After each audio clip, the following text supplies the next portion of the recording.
جب دعا کریں تو مانگنے کی چیزوں میں سب سے پہلے کیا مانگیں؟ اہدنا الصراط المستقیم، تو ہمیں سیدھا راستہ دکھا،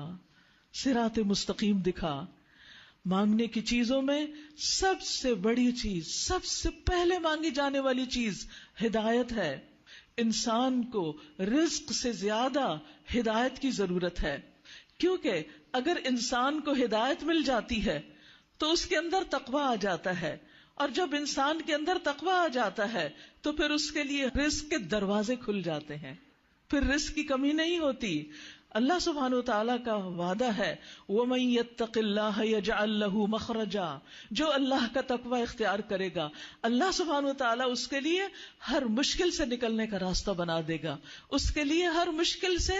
نکلنے کی کوئی سبیل بن جائے گی، پھر اس کے کام رکیں گے نہیں، رکاوٹیں نہیں ہوں گی، رکاوٹیں ختم ہو جائیں گی۔ وَيَرْزُقْهُ مِنْ حَيْثُ لَا يَحْتَسِبُ، اور اللہ اس کو وہاں سے رزق دے گا جس کا اسے خیال بھی نہیں ہوگا، اس کے گمان میں بھی نہیں ہوگا، وہاں سے اللہ سبحانہ وتعالیٰ اس کے رزق کا بندوبست کرے گا۔ ہمیں فکر ہونی چاہیے اپنی ہدایت کی، ہمیں فکر ہونی چاہیے تقوی کی، ہمیں فکر ہونی چاہیے اپنے اعمال کی کہ ہم کہاں کہاں غلط کر رہے ہیں، ہمیں فکر ہونی چاہیے، پریشانی ہونی چاہیے اپنے گناہوں کی۔ ہم پریشان ہوتے رہتے ہیں رزق کے لیے، ہم پریشان ہوتے رہتے ہیں بچوں کی طرف سے، ہم پریشان ہوتے رہتے ہیں اور دنیا کی بہت سی مشکلات کی طرف سے، لیکن ہمیں پریشانی نہیں ہوتی اپنی غلطیوں کی۔ جس دن ہمیں پریشانی شروع ہو گئی اپنے گناہوں پر اور ہمارے دل میں اللہ کا ڈر آ گیا اور ہم نے گناہوں کو چھوڑنے کا پکا عہد کر لیا، یہی تو تقویٰ ہے۔ اور جب تقویٰ آ جائے گا تو اللہ راضی ہو جائے گا، اور جب اللہ کسی بندے سے راضی ہو جائے تو پھر اس کے لیے کوئی بھی چیز مشکل نہیں۔ اگر اللہ راضی ہے اور ساری دنیا بھی ناراض ہو تو کوئی نقصان نہیں دے سکتا، اور اگر اللہ ناراض ہے اور سب بندے ہمارے لیے تالیاں بھی بجائیں اور ہماری تعریفیں بھی کریں تو اس سے کوئی فائدہ ہونے والا نہیں ہے۔ ایسا انسان الٹیمیٹلی خسارے میں ہی ہے۔ اس لیے ہم سب اللہ سے عاجزی کے ساتھ دعا کرتے ہیں، اور آج کی دعا ہدایت کی دعا ہے۔ اسی وقت دل سے دعا مانگیے، اہدنا الصراط المستقیم، اے اللہ تو مجھے سیدھا راستہ دکھا، وہ راستہ جو مجھے تیری طرف لے جانے والا ہو، وہ راستہ کہ جس پہ چل کے تو مجھ سے راضی ہو جائے، وہ راستہ کہ جس کے اختتام پر میرے لیے کامیابی ہو اور میں ہر ناکامی سے بچ جاؤں۔ یاد رکھیے کہ جتنا جتنا انسان کا قدم اس دنیا میں صراط مستقیم پر جم جاتا ہے، اتنا ہی اس کا قدم کل قیامت کے دن پل صراط پر جمے گا۔ جو آج لڑک جاتا ہے وہ کل بھی لڑک جائے گا۔ اس صراط مستقیم اور پل صراط کے اندر ایک مناسبت ہے، ایک نسبت ہے،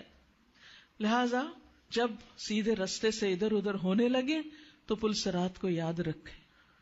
ہم سمجھتے ہیں کہ دنیا میں سیدھے راستے پہ چلنا مشکل ہے، ہم کہتے ہیں بڑا مشکل راستہ ہے، بڑی آزمائشیں ہیں اس راستے میں۔ یاد رکھیے پل صراط پہ چلنا اس سے کہیں زیادہ مشکل ہے، وہ جہنم کی پشت پر رکھا ہوا ہے۔ جس رفتار سے انسان دنیا میں صراط مستقیم پہ چلے گا اسی رفتار سے وہ پل صراط پہ چلے گا۔ کچھ لوگ وہاں بجلی کی تیزی سے گزر جائیں گے، کچھ لوگ پلک جھپکنے کی مانند گزر جائیں گے۔ تو انسان اس دنیا میں سیدھے راستے پر اپنی رفتار کا جائزہ لے، اپنے بارے میں سوچئے کہ ہم اس راستے پر کس شوق اور کس محبت سے چل رہے ہیں، اس راستے کی طرف ہماری دوڑ کیسی ہے، اور اگر اس راستے پر ہم استقامت اختیار نہیں کرتے اور ہم صحیح اعمال نہیں کرتے جو اس راستے پر چلنے کا تقاضا ہے تو پھر وہاں مشکل ہو سکتی ہے۔ رسول اللہ صلی اللہ علیہ وسلم نے فرمایا، قیامت کے دن اللہ ہر ایک کو اس کے عمل کے مطابق نور دے گا۔ بعض کو نور ایک عظیم پہاڑ کے برابر دیا جائے گا جو ان کے آگے آگے دوڑے گا، کچھ لوگوں کو اس سے ذرا کم نور دیا جائے گا، کچھ لوگوں کو کھجور کے پودے کے برابر نور دیا جائے گا جو انہوں نے اپنے ہاتھ میں پکڑ رکھا ہوگا، کسی کو اس سے چھوٹا دیا جائے گا، یہاں تک کہ آخری آدمی کو جو نور دیا جائے گا وہ اس کو پاؤں کے انگوٹھے کے اوپر دیا جائے گا، وہ کبھی جلے گا کبھی بجھے گا، بس جب اس کا پاؤں روشنی کرے گا تو وہ آگے بڑھے گا، جب نور بجھا دیا جائے گا تو وہ رک جائے گا۔ تو یاد رکھیے پل صراط کو عبور کرنے کی تیاری دنیا ہی میں کرنی ہے، ہمیں یہی کرنی ہے. ابو ذر رضی اللہ عنہ کہتے ہیں میرے خلیل نے مجھے وصیت کی کہ جہنم کے پل صراط سے پہلے ایک ایسا راستہ ہے جو پھسلن والا اور لڑکھڑانے والا ہے، تو ہم اس راستے پر اس حال میں نہ پہنچیں کہ ہمارے سامان میں بوجھ ہو، لہذا گناہوں کا بوجھ یہی ہلکا کر لیں، توبہ کے ساتھ، اللہ کی طرف رجوع کرنے کے ساتھ، اللہ سبحانہ وتعالی کی عبادت کے ساتھ، اس سے دعا کے ساتھ. تو دل سے دعا مانگیے، اہدنا الصراط المستقیم.